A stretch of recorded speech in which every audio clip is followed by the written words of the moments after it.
Vamos a explicar cómo acceder a una base de datos MySQL desde Access. Para ello vamos a acceder a la web oficial de MySQL, donde tenemos la descarga del ODBC, que vamos a descargar, el fichero MSI en concreto.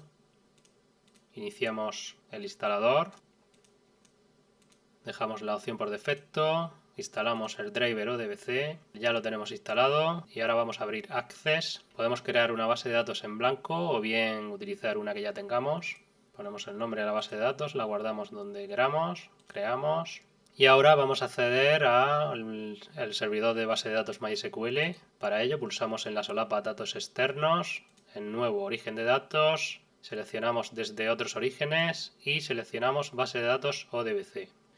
Marcamos la opción de vincular, pulsamos en aceptar y desde aquí, pestaña origen de datos de equipo, tenemos la opción de o bien elegir un origen de datos que ya tengamos definido o bien definir uno nuevo. En este caso vamos a definir uno nuevo. Puesto que no tenemos privilegio de administrador en el equipo, nos avisa de que el ODBC se va a crear solo para el usuario, no hay ningún problema. Pulsamos en aceptar, pulsamos en siguiente, elegimos el ODBC de MySQL, en concreto tenemos la versión 8.4, pulsamos en finalizar y ahora vamos a definir los datos de conexión del ODBC. Un nombre para diferenciarlo, por ejemplo BD MySQL. Vamos a indicar la dirección IP o bien el nombre de red del servidor de MySQL, tenemos que conocerlo.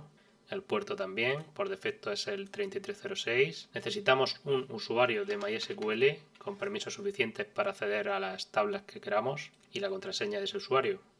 Si conocemos el nombre de la base de datos lo escribimos directamente y si no lo conocemos podemos pulsar en el desplegable. Vemos que ya he establecido la conexión con el servidor y aquí aparecen las bases de datos de ese servidor MySQL. En concreto nosotros vamos a usar la base de datos de facturas.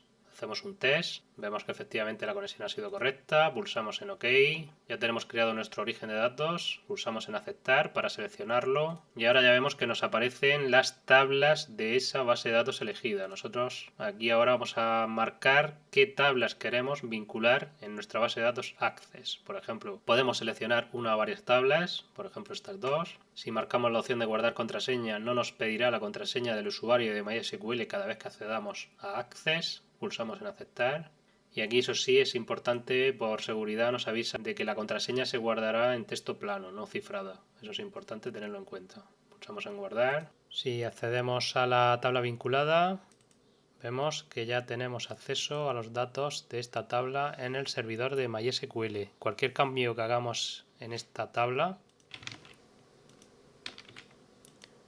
como por ejemplo añadir un registro, si lo guardamos, como acabamos de hacer, y nos vamos ahora al servidor de MySQL directamente, accedemos a la tabla en cuestión, hacemos un select y vemos que el registro se ha guardado correctamente. Y viceversa, cualquier cambio que hagamos en la tabla de MySQL directamente, veremos que se aplica en Access.